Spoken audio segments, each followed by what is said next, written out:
నమస్తే న్యూస్ 24 తెలుగుకి స్వాగతం. నా పేరు రవలి. వార్తల్లోని ముఖ్యాంశాలు ఇప్పుడు చూద్దాం.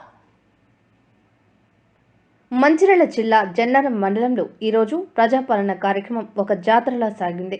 మండలంలోని లోతుర్రే గ్రామంలో 152, బాదంపల్లి గ్రామంలో 642, చింతలపల్లి గ్రామంలో 660, దేవునిగూడ గ్రామంలో 775 అప్లికేషన్లు వచ్చాయని, ఇందులో దేవునిగూడెం గ్రామ పంచాయతీలో 167 మంది నూతన రేషన్ కార్డుల కోసం అప్లికేషన్ ఇచ్చారని సంబంధిత గ్రామాల అధికారులు తెలిపారు. ఈ కార్యక్రమంలో మండలంలోని అధికారులు, సర్పంచ్లు, ఎంపీటీసీలు, నాయకులు, ప్రజలు పాల్గొన్నారు.